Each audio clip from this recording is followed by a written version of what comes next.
What is going on, YouTube? It is the Bronx Prince, and welcome back to the channel. We are here with SWF. We are just this episode and one more episode after that is the go home show for Nothing to Lose. So after this episode, Nothing to Lose will be in 2 episodes. So stay tuned to see how we build up the card for Nothing to Lose going over these next few weeks.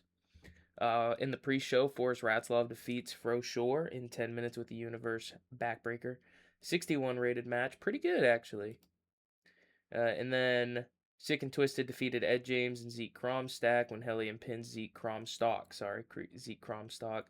Hellion with a 47, John Greed with a 57, Zeke Kromstock with a 34, Ed James with a 21. On Uprising and on pre-shows, I've been using a mix of developmental guys and local guys. Obviously, I want to cycle in these developmental guys to be on TV, even if they're just getting squashed, because it'll boost their pop. So if they ever get to the point where we're going to bring them up, it will be very helpful. Anyway, let's get this show started. Okay, great segment to start off the show. Let's read this. General Manager Jack Bruce comes down to the ring and opens the show. He said, "Ladies and gentlemen, welcome to SWF Supreme TV. Last week we witnessed one of the most controversial main events we've had in recent time. Des Davids and Spencer Spade picked up the victory over Rocky Golden and Hollywood Brett Starr. But thanks to the Rat Pack, there are still more questions than answers. That's exactly why I'm standing here tonight. Because my job isn't to let problems pile up, it's to solve them. So let me tell you what you can expect here tonight. The issue between Remo and ZWB has reached a boiling point. They almost had a brawl last week that could have torn the arena apart before the show had a chance to get started. So tonight, in the main event, they will compete against each other. Also, Hollywood Brett Starr has proven he's ready to be a fighting champion, fighting North American champion, and tonight he'll put that championship on the line. And after everything that's happened over the last several weeks, World Heavyweight Champion Rocky Golden has requested some time to address the SWF faithful later tonight. And one more thing. Scythe and Valiant. Since Valiant's return, we have barely been able to guarantee the safety of everyone in the arena. That's why neither of you were here last week. But tonight, you are both in the building. I expect professionalism, but I've been around long enough to know that's probably not what I'm going to get. So let's get this show started." Great way to start the show, pop a good rating, build up the bigger feuds going into Nothing to Lose. And then in an amazing match, really good, Hollywood Brett Starr defeats Steven Parker in 15 minutes with a Hollywood Hammer. Hollywood Brett Starr makes defense number 2 of the North American title. Hollywood Brett Starr with a 73, Steven Parker with a 69. One thing to note, I wish I could have put this in here. At one point in the match, the Supreme Dream Team go down to, maybe try to sway things. Like they start to head down to maybe try to sway things in Steven Parker's direction. But Kip Keenan is able to fend them off a little bit. Like, he cuts them off and he maybe gets the jump on, one or two of them. And then he brawls the other one away. And Hollywood Brett Starr picks up the win. 80 rated segment. Which is really good. And the camera cuts backstage to Spencer Spade staring at the monitor, watching Brett Starr hold up what he believes to be his championship. 88 rated segment. Amazing segment. And then we cut to the backstage area after the match that just took place between Steven Parker and Brett Starr. And Kip Keenan bumps into Steven Parker all alone. Because, of course, remember, he fended the guys off. Said, "You don't seem that tough without your Supreme Dream Team behind you. Don't worry, I won't hit you. I'm not you. I don't believe in attacking people when their back is turned. I do believe in a fair shake," right? So you may think, wait a minute, hold up. Didn't you just cut those guys off? Yes, but he believes in a fair shake, a fair shot. So, and then he goes on to say, "You don't think I've done anything to earn respect? Next week, send me anyone in your team. Heck, come down to the ring yourself, and I'll show you exactly who I am." 75 rated segment. It's pretty good. And then in another really good match, the Domination defeat the Dallas Cowboys in 12 minutes when Adam Smasher pins Ranger with a mushroom cloud. The Domination makes defense number 5 of the SWF World Tag Team titles. Adam Smasher with a 75, Bear Bukowski with a 63, Marshall Dillon with a 64, Ranger with a 70, 68 rated wrestling, 65 rated crowd rating, and an 82 rated segment altogether. This tag division's kind of hot. Like, these guys are putting on good matches. Like, this could have been a main event too. Love to see that. And then after the match, Adam Smasher grabs a microphone and just says, when addressing Faith in Old Glory, you have won one match. Congratulations. But you have done nothing to prove that you can beat us. Short, sweet, to the point. No need to keep these guys out there longer than they need to be. I mean, these guys are just the GOATs. 82? Are you serious? I mean, they faced a really good team, but a 79 rated segment is pretty good. And another really good match, Mikey Lau and Des Davids. Des Davids defeats Mikey Lau with a quarterback sack during the match. Randy Unleashed distracted Mikey Lau. 73 rated wrestling, 78 rated crowd, 82 rated segment, 75 from Des Davids, Mikey Lau with a 71. I'm worried that the Valiant and Scythe match is going to be so amazing that it will outshine the main event of Nothing to Lose. Because Des Davids with a 75, even if Rocky Golden pulls an 89 and the crowd is hot, it might get an 82 or an 84. Based on the last one, remember the last pay-per-view? I kind of got screwed on the rating, but that's okay. We'll see how it turns out. And then after the match, Randy Unleashed, much like the 50th birthday spectacular, knows he got one up on his rival, but almost seems disappointed in himself because he knows that he didn't need to do that. Again, just Randy Unleashed is a heel, but there's a little sportsmanship going on here, like just two really good in-ring performers competing against each other. 74 rated segment. And then we see these two come face to face once again. Scythe makes his way to the ring. These two as in Scythe and Valiant, of course. He says, for the past few weeks, people have celebrated Valiant's return as if showing up is an accomplishment. I've already proved what happens when he crosses me.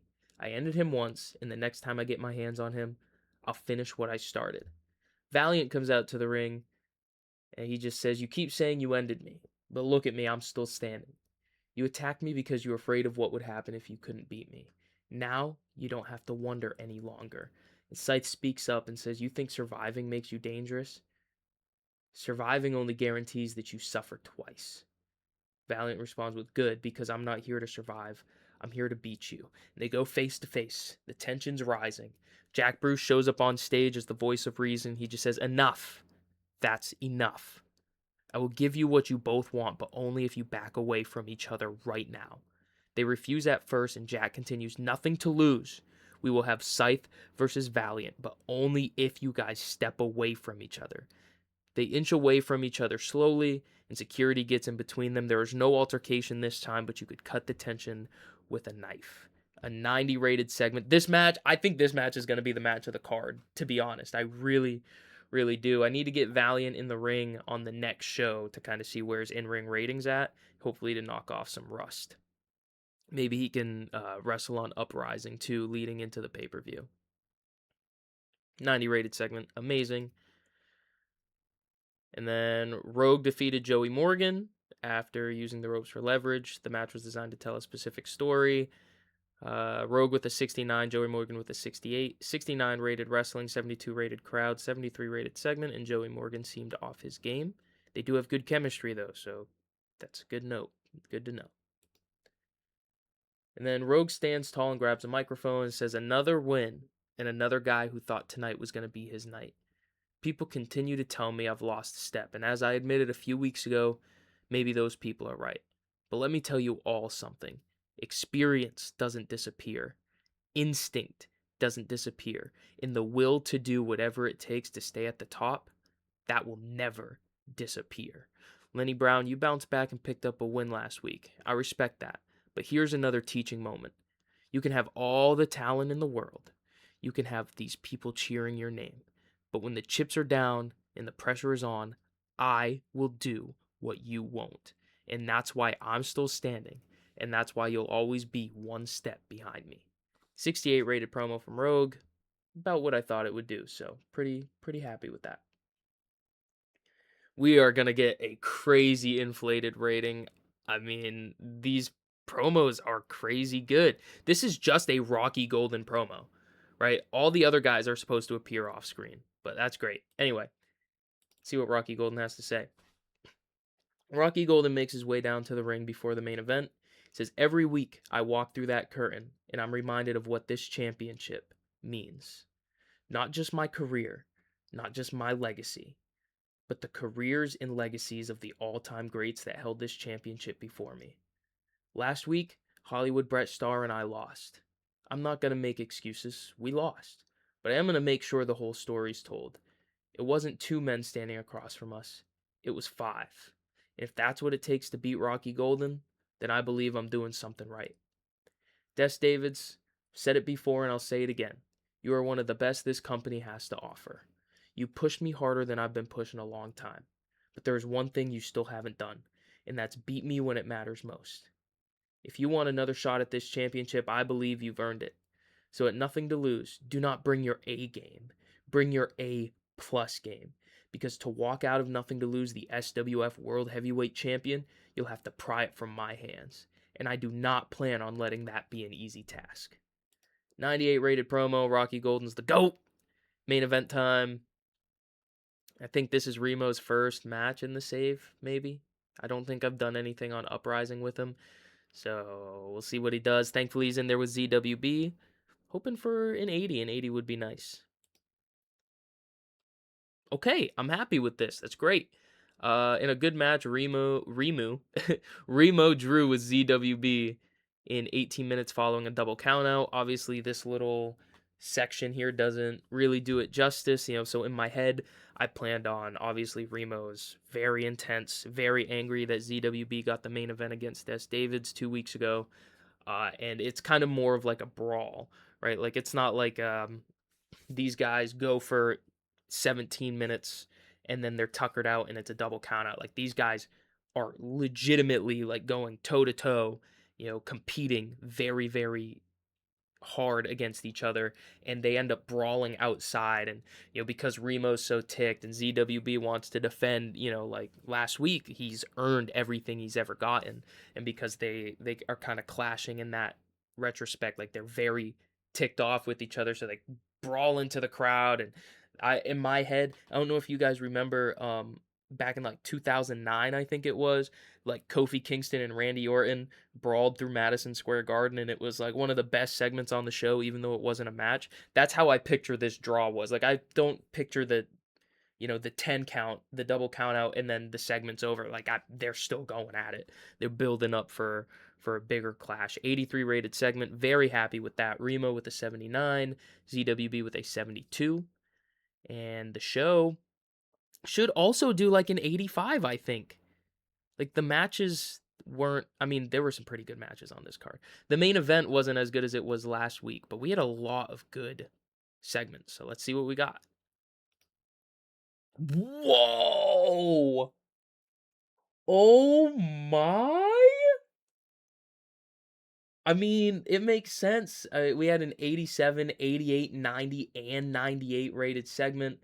Obviously, we had an 83 rated main event, 82, 82, and 80 rated matches. Yeah, that's a really good show.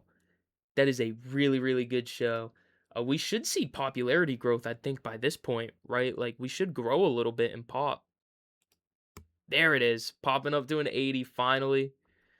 Wow. This crowd heat thing, it works. It works for real. Anyway, I hope you guys enjoyed this episode of SWF. We're getting ready for Nothing to Lose here in the next 2 episodes. And I will see you in the next one. It's been the Bronx Prince, and I'm out. Later.